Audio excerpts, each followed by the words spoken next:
The Pathways to Knowledge model of information processing identifies 6 stages that students go through when learning to process information. They are appreciation, pre-search, search, interpretation, communication, and evaluation. More information on this can be found in the Technology as Facilitator of Quality Education model. High school students at 3 Iowa Communication Network sites are reviewing topics they have discussed in a Black Studies course. The students have read an article from a local newspaper and watched the video, Redefining Racism. These sources have fostered their appreciation of the topic. The article and video serve as a basis for them to discuss and evaluate their views on racism and stereotypes. As students verbalize their interest in the article, they are in the appreciation stage of information processing.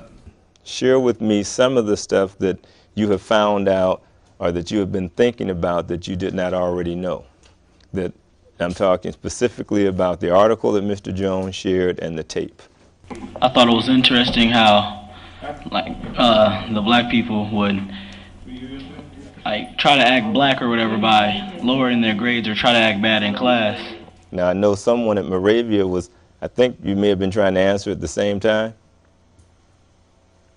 And if so, now it's your time to answer. There was a lot of stuff in it that I don't think any of us realized before, like that sometimes even black people, they assume that white people are better and get better grades and stuff like that, when really that's not true at all. Okay. The use of discussion engages students in critical thinking. The teacher prompts students to analyze reasons for shifts of power in Black history and facilitates their understanding of cause and effect. This demonstrates the interpretation stage of information processing. If when we were in Africa we knew that we were knowledgeable, intelligent people and we enjoyed learning and teaching that whole experience and remembering that the Moors brought public libraries to what's now Europe, they did it through Spain, then we get here and we start thinking differently and acting differently, then we go back to that definition of power, the ability to define reality and have other people respond to your definition as if it were your own. How does that fit in with what happened to us from being black and smart to being smart being associated with being white and that definition of power? The question makes sense? Yeah, I said due to the Holocaust and due to slavery, we were stripped of our knowledge from the past. Okay.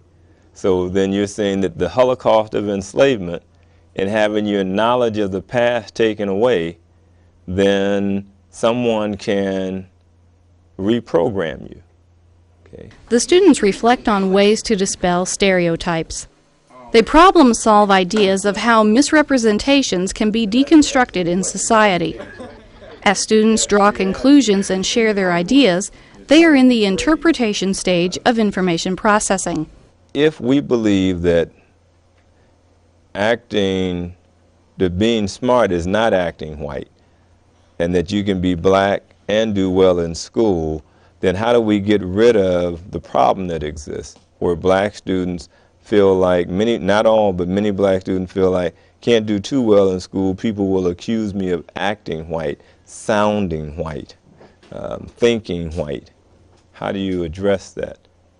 I think the media could help by showing us in different roles instead of just music stars or basketball or athletes and stuff. Okay. What I think about the whole issue about whether it's true about black students or whatever and white students thinking or acting like white or black or whatever. I mean, if you say something for so long, then people will start believing it. But then until people step up and prove that what that person said was wrong, then that's only when they're going to start believing that that's not true. Like you said, they say blonde heads are dumb or something like that. And I mean, blonde haired girls should step up and say, hey, we're not dumb, and show people that that stereotype is wrong. As soon as we can blot out all the stereotypes that people put into the world today, then that's the only time that won't nobody believe it anymore. Okay. At the end of the lesson, the teacher asks the students how their beliefs have changed as a result of the Black Studies course. Students then assess their personal information process by evaluating their views of stereotypes.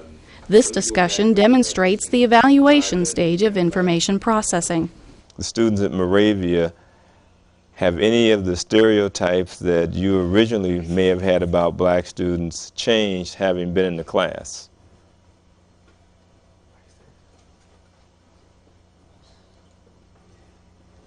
I don't think many of us here really had any assumptions about black people. We came into the class to learn because we didn't know.